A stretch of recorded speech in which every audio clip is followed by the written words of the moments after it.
Hala, totoo ba ang balita na si Bea, Chris at Melissa ay iba-iba daw ang ama nila? Si Bea daw ay may lahing mistiso. Si Chris naman ay may lahing Amerikano at si Melissa naman ay may lahing Pinoy. Sa lupa yung tingin nila, oh. Ayaw talaga nila. Nay, ang ganda nito. Maganda siya. Ito yung pinakamaganda, pero Ito ka, Nay. Tahimik. maganda ito, pero ito yung pinakamatangos sa ilong. Ito ka, Nay. Ito ka, Nay. Ito ka, Nay. Dito ka, Nay.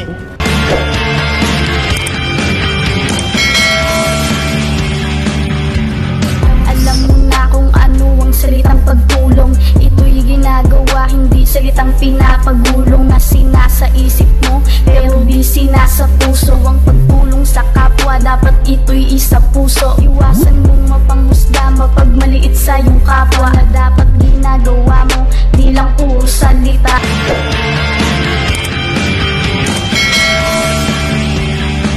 Hala, totoo ba ang balita na si Bea, Chris at Melissa ay iba-iba daw ang ama nila? Si Bea daw ay may lahing mistiso.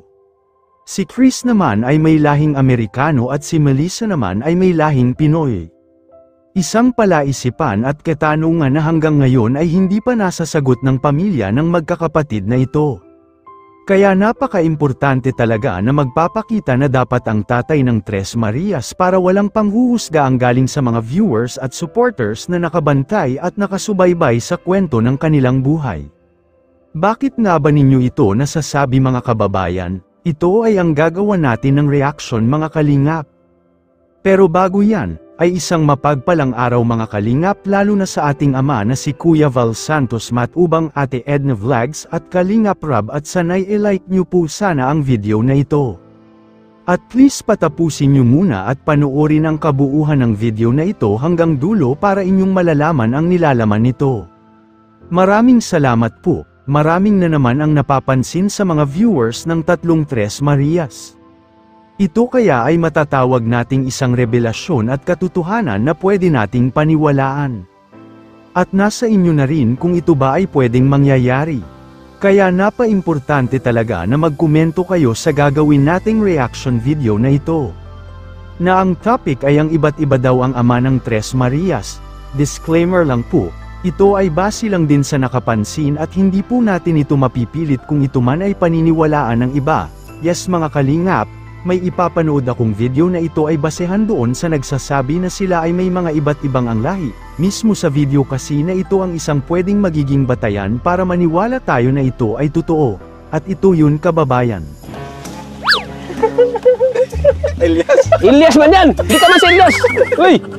Ano yan? Parang huwag mong gaganunin. Hindi, kasi yan ba, Elias? Di, parang natatakot sila, parang ginanunin mo. Ikaw, tinuturuan mo maging bullstar eh. Ikaw, pambata. Pambata! Yung ginto. Ginto. Ginto. Hindi naman nanonood, patinginin mo. Tingin kayo. Parang hindi nyo napapansin yung talent ko. Ginto. Yan. Yan. Ayaw tumingin eh. Ayaw tumingin. Pangit mo kasi.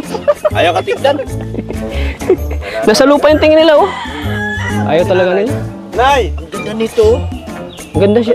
Ito yung pinakamaganda, pero Ito ka, Nay. Tahimik. maganda ito, pero ito yung pinakamatangos sa ilong. Ito ka, Nay. Upo ka, Nay. Upo ka, Nay. Dito ka, Nay. Ito si Nanay. Ito ka, Nay. Upo ka dyan. Sa gitna nila. Dito, Nay. Upo ka, Nay. Mabuti, nagsasalita ka. Si Nanay, Dok. Interviewin mo. Dito, Nanay. Nanay, matanong lang kita. Bakit nagkaganito yung mga anak mo? Hindi naman po dati gayan. Kaya dito ay halo-halo na ang emotion ng mga viewers at supporters ng Tres Marias. Mahirap kasi magsalita at manghusga. Ang sa atin lang ay dapat ang magulang ang nakakaalam sa mga nangyayari sa kanila. Dito kasi sa episode na ito ay para bang baliwala ng nanay ang naramdaman nila at kung ano ba ang meron sa tatlong Tres Marias. Mas hinahayaan na lang kasi niya na manatili na lang sa loob ng bahay kesa sa lumabas.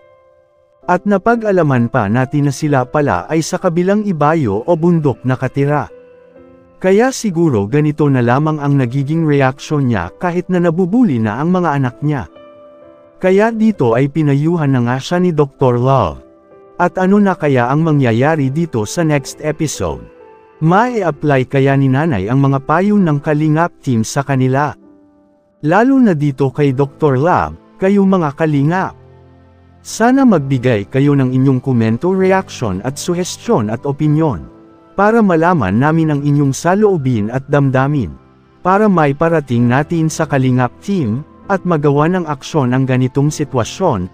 Pero bago ko tapusin ay isang mapagpalang araw mga kalingap, lalo na sa ating ama na si Kuya Val Santos Matubang, Ate Edna Vlogs, at Kalingap Rap. Maraming salamat po.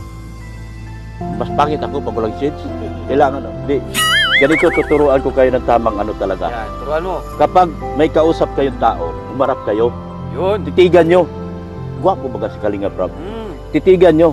Di, dito, tingin ka sa akin. Di, wag kang mahiya, te, wag kang mahiya. Huwag ka mahiya. Wag kang mahiya. Melissa. Tingin ka sa akin. Yan. Tingin ka sa akin. Ikaw, tingin ka sa akin. Di, tingin ka sa akin. Wala ka, Tingin. Dok. Naiiyak na, Dok. Di, wag kang umiyak. Umiiyak, Dok. Wag kang umiyak. Yan, oh. Natatawa Yan. ka. Yan ang gusto ko. Tumingin kayo. Yan, Tumingin kayo. nakatingin sa akin. Tingin sa kaharap nyo. Ha? Kapag kinakausap kayo, wag kayo nakatalikod. Wag kayo nakangiwi. Ano? Ito, tumitingin na. Maganda ka, oh. Di, tingin. Hindi kita ginagsa. Tinuturuan kita ng tamang ano, para matuto kang humarap sa tao. Tingin ka, Ining.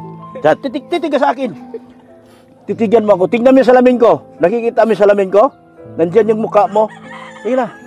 Tingin ka. Tingin ka sa akin, eh. Yan. Yan. Yan ang pinaka-importante sa lahat. Yung makikisalamuha ka sa tao. Kaya kayo naging mahiyain. Ayaw nyo tumingin sa tao.